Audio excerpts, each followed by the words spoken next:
rumors circulating around Nerlens Noel. You know, a lot of people thought Okafor would be the guy that the Sixers would be pushing to move. His name has been tied to the most trade rumors, specifically to Boston.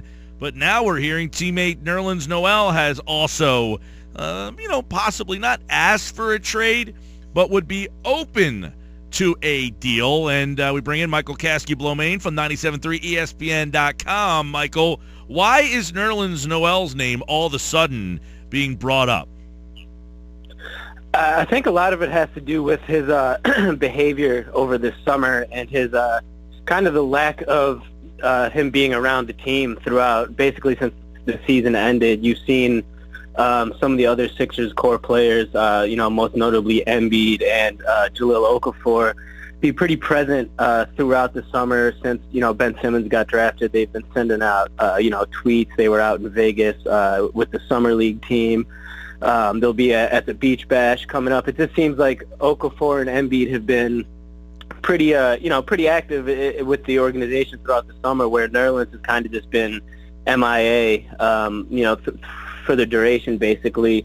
And, that behavior combined with a couple of the, the small social media things he's done recently, obviously taking his, Sixers picture down from his Twitter profile and sending out a tweet yesterday about how much, he loves Boston and being in Boston. It leads to speculation. I think it's fair for one to wonder, what's going on as far as his camp and what he's thinking. Yeah, I know Sherrod Blakely out at CSN New England said he hasn't asked to be traded, but that multiple people have told him that he would be very open to that. Did you ever get that indication from him during the season or even early in the offseason? Yeah, I actually have. It seems like those are sort of the vibes he's kind of been giving off, almost since even a little bit toward into last season. It seems basically exactly like Sherrod said. He's not necessarily going to the front office and demanding a trade. I think just looking at everything that's going on with the organization, he's not, going out of his way to make that known. But I think, as was reported, he would be probably pretty okay with getting moved at this point. I think there's a little bit of frustration on his side about, he was the first one out of all these bigs to get drafted. Then came Embiid, then came Okafor and Saric and Simmons.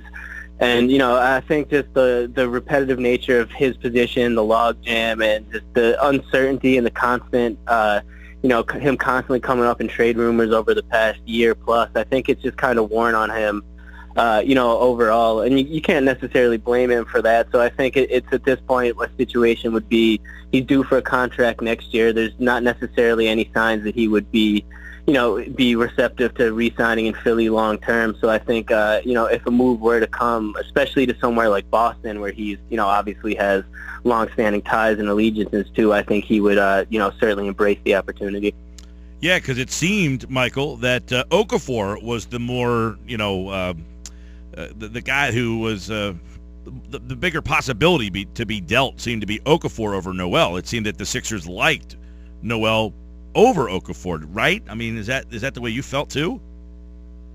That's definitely the way it kind of came off. I don't know if they necessarily liked him more, but it was certainly that I think the value of him league-wide was a little bit higher than Okafor at this point. So you were hearing Okafor's name popping up in a whole lot of the trade rumors that were happening around draft day and slightly before then. But I think for the Sixers, it was always a matter of, obviously the number one big guy factor was Embiid, and I think any move that they would make would be predicated on assuming that he would be somewhat, healthy going forward and could serve as the defensive anchor. And I think a lot of the Noel situation now, as I just mentioned, has to do with his contract too. You have, Okafor still on a team-friendly rookie deal for 3 more years. Whereas Noel will be due for, a massive, max or close to a max level deal, coming on next summer. And, it's not, I don't think it's guaranteed that the Sixers would be wanting to invest all that much money at this point when they'll have guys down the road that they'll want to tie up, obviously, in Simmons, Embiid, and, free agents that they add. So I think the contract situation from the Sixers end certainly would have, at least a good amount to do with a potential trade between either Noel or Okafor. And any, possible miscontent on Nerlens' part could certainly lead to it too. If it's pretty clear, I'm not trying to read into his, social media behavior too much, but if it's becoming, increasingly clear that he's not necessarily happy with his role or happy with the situation with the Sixers now, it's, very possible that the team would look to, move him in that situation. Michael Kaskey-Blomain is with me here on the Bash. Michael, your observations of Dario Saric so far, and the perception that fans should have had for him. I think there's this misconception by some that this guy was going to come in here and be a 19 to 25 point a game scorer. That's not what you ever should have been thinking about this guy. Are we seeing what you think we will be seeing at the NBA game? Yeah, at least flashes of it. Honestly, I think he might even be taking a little bit larger role with the Croatian team thus far than he would be, at least early on with the Sixers. I think the truth of the matter is anyone that expected or expects Dario to come over and be, one of those guys that's going to score 20-some points a night and be a borderline all-star, I think that their expectations are a little skewed. Not necessarily that he doesn't have the talent to develop into that, but that's just not necessarily his style of play. He's a very complimentary style player. I think as we've seen throughout the Olympics, he can do, a lot of different things, whether it be passing, rebounding, getting offensive boards and putbacks and finishes. He's definitely, he's a multifaceted, multi-tooled player. And I think his contributions to the Sixers, at least early on, will be more so in like small plays that help a team win, like a clutch block or a smart defensive rotation or something like that, rather than him going out and putting up 20 points. I don't think that's not necessarily how he's built at this point. I don't think that's a realistic expectation for him to have upon joining the team. Do you think of Sergio Rodriguez? Do you think he's a guy who's going to get some major minutes, more of just a backup 15 to 18 minute guy? What have you seen from him? Man, he's fun to watch. That's one thing I definitely took away. He keeps the ball moving, which I know that Brett Brown will definitely be be happy about. From what I've seen of Sergio so far throughout the Olympics, he's certainly, his court vision is definitely there, and he has a really nice feel for the flow of the game and the offense. He can really put the ball where it needs to be to get his guys in position to score. If the roster remains as is heading into, training camp in the regular season, I would imagine that the starting spot at the point guard position will come down to, him and Jared Bayless, depending on, which direction the Sixers want to go. But I think you will definitely see Sergio, maybe, 18, 20, 22 minutes a game this season. Definitely. I think he would be a nice compliment to, as far as at the point guard spot for Simmons, because they can both really, get the ball moving and get the flow of the offense going. All right, schedule release last night. Somebody thinks the Sixers might be better. 5 national televised games, including the opener against Oklahoma City. Give us some thoughts on the schedule release that just came out yesterday. Yeah, moving on up. As you said, 5 nationally televised games, 2 of them coming on NBA TV. It's definitely, it's nice to see that at least. Obviously, the team hasn't had many nationally televised games recently. It's, I guess you could call that the Ben Simmons effect. I think a lot of people are really excited to see him, obviously, out there especially after his summer league performance. I think he really got a lot of people buzzing about his potential with some of the passes and plays that he was able to make out in Vegas. And I think, people are at least starting to realize that the Sixers team could be, certainly entertaining a lot more so than last year, if not necessarily competitive yet this season.